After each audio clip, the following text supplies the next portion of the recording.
Hey guys, in this video I will show you how to change voice language in Valorant. Alright, let's begin.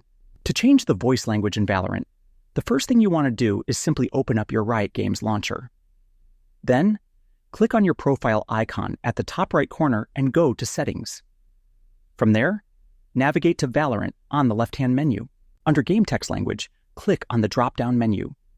Now just find any language that you want. For example, if you want to switch to Japanese, simply select Japanese from the list. Once that's done, go ahead and launch your game. As you can see, the language has been changed, not only the text but also the voice lines. If you go in and use an ultimate ability, you'll notice that the voice lines are now in Japanese. And that's basically it. So that's basically how you can change voice language in Valorant. And that's it for this video. If you found this helpful, consider subscribing and giving this a big thumbs up. Thanks.